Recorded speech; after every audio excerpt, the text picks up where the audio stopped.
भाई ना ना तो नहीं नहीं आप नहीं सुझाव नहीं सुझाव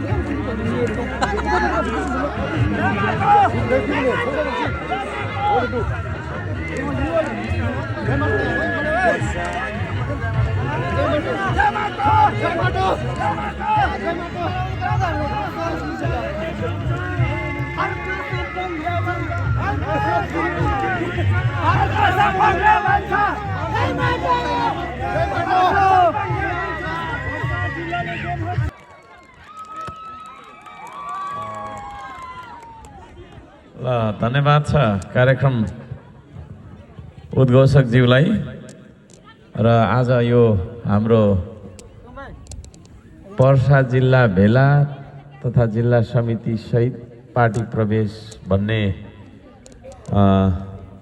उद्घोषका साथ भइराखेको कार्यक्रमका अध्यक्षज्यू हाम्रो यो हाम्रो श्रम संस्कृति पार्टी भनेको चाहिँ अलि फरक खालको हो। मैले भन्दै आइराखेकै कुराहरू दोहोरिन्छन् केही कुराहरू हैन। हाम्रो यो पार्टीमा चाहिँ नेता हुँदैन है। म तपाईहरुको नेता होइन, तपाईहरुको नेता तपाई खुद हो है। हामी अरूलाई आफ्नो नेता सम्झन छोडौं। अरूलाई नेता सम्झनु भनेको अरूको ढाड चढेर यात्रा गर्नु जस्तो हो। तपाईको खुट्टामा आफै हिँड्नुपर्छ कि पर्दैन? त्यसो भएको कारणले मान्छेलाई 21औं शताब्दीको मान्छेलाई नेता चाहिँदैन है।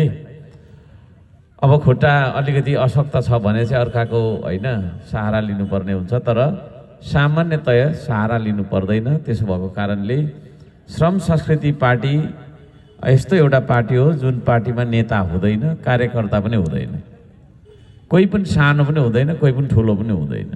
हामी एक समानको भावना जागृत गरेर हिँडिरहेका छौँ। त्यसो भएको कारणले यहाँ अघिल्तिर बस्नुहुने सबैजना श्रमदाता मात्रै हुनुहुन्छ है। र यहाँ अघिल्तिर बस्नुहुने अन्य श्रमदाताहरू र साथै यता अघिल्तिर उभिएर हामीलाई सुन्नका लागि आउनुहुने सम्पूर्ण आदरणीय पर्सा ठोरी का स्थानीय आमा बुवा दाजुभाइ दिदीबहिनीहरू भान्जा भान्जी र जेन्जीहरू सबैजनालाई मेरो तर्फबाट जाडो छ न्यानो खालको माटो प्रेमी अभिवादन छ। जय श्रमदान। आउँदाखेरि ढिलो भयो भने जस्तो नहुने हैन, भने जस्तो हुने भए त कस्तो कस्तो हुन्थ्यो होला, भने जस्तो नहुने। आउँदै गर्दाखेरि अब बाटो पनि टाढो भएको कारणले गर्दाखेरि हामी समयमा आइपुग्न सकेनौँ। यो अलि धेरै इको भयो कि है, अलि धेरै इको भयो होला। त्यसो भएको कारणले सर्वप्रथम त म माफी चाहन्छु यहाँहरूलाई। हामीले पर्खाउनु हैन, पर्खनु पर्यो, यहाँहरूले पर्खायौँ। र यहाँ उपस्थित सबैजनालाई म धेरै धेरै धन्यवाद दिन चाहन्छु। धेरै कुरा हामी राख्दैनौँ किनभने भाषणले देश बन्ने भए उहिले बनिसक्थ्यो, म किन दुःख पाउनु पर्थ्यो र हैन हैन। भाषण गर्न त कति आउनुभयो, तपाईले कति सुन्नुभयो भयो। त्यसो भएको कारणले भाषणले देश बन्दैन। देश बन्ने भनेको कामले बन्ने हो। त्यो उद्घोषका साथ हामी आएका छौँ। लामो म बोल्दिनँ, छोटो बोल्छु। हामीले काम नगरेर देश नबनेको हो। काम किन नगरेको त भन्दाखेरि हामीलाई काम गर्नुपर्छ भनेर हाम्रो जस्तै घरमा छोराछोरी अल्छी हुन्छ कि पौरखी हुन्छ कि कस्तो हुन्छ भन्ने कुरा चाहिँ बाउ आमाले सिकाउनुपर्छ हैन, हो कि हैन? त्यसो भएको कारणले गर्दाखेरि यो देशमा चाहिँ काम गर्नुपर्छ, श्रम गर्नुपर्छ। रोपेपछि मात्रै उम्रन्छ अनि फुल्छ र फल्छ, नरोपिकन केही पनि उम्रदैन भन्ने खालको कुरा चाहिँ हाम्रा राजनीतिक नेतृत्वले हामीलाई सिकाउनु भएन हैन। उहाँहरूले हुने भन्दा नहुने कुरा सिकाउनु भयो। जस्तै त्यहाँदेखि यहाँसम्म बाटो बनाउँदाखेरि उदाहरण 10 लाख रुपियाँ पैसा लाग्छ भने त्यो 10 लाखबाट 3 लाख चाहिँ गोजीमा हाल्ने कागज चाहिँ 10 लाखकै ठिक्क बनाउने हैन। त्यो खालको कुराहरू उहाँहरूले हामीलाई सिकाउनु भयो। त्यसो भएको कारणले हामीले त्यस्तै खालको सिक्यौँ होइन। आमा बाउले जस्तो सिकाउँछ छोराछोरी त्यस्तै भन्ने हो।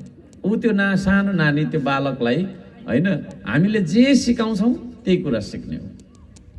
हामी जे सुन्छौँ त्यही हामी सिक्ने हो है। जे हामी देख्छौँ त्यही कुरा सिक्छौँ। त्यसले गर्दाखेरि त्यस्तो खालको नेतृत्व भइराखेको कारणले यता युवाले ध्यान दिनुपर्छ। युवाले म तपाईँहरूकै लागि आएको खासमा, नत्र नआउँदा पनि हुन्थ्यो है। युवाहरूको मैले ध्यान आकर्षण गर्न चाहेँ प्लिज। भरे एकछिन हाँस्नु पनि पर्छ होइन। र त्यसो भएको कारणले गर्दाखेरि राम्रो शिक्षा हामीले पाएनौँ। त्यसो भएको कारणले गर्दाखेरि हामी पनि राम्रो बन्न सकेनौँ। श्रम संस्कृति भनेको वास्तवमा चुनावमा भोट माग्न आएको मात्रै अभियान होइन। यसले तर्क गर्छ, तपाईँसँग बहस गर्छ, तथ्यको खोजी गर्छ यसले होइन, सत्य बोल्न सिकाउँछ। त्यसो भएको कारणले गर्दाखेरि यो एउटा पार्टी भन्दा पनि म चाहिँ भन्छु यो एउटा महाअभियान हो, चेतनाको अभियान हो। तपाईँ हामी सबैजना जुटेर यो देशमा यो देशका विकासका लागि तपाईँ हाम्रै सेवा सुविधा हो। यो देशमा विकास भयो भने होइन, त्यसका लागि सबै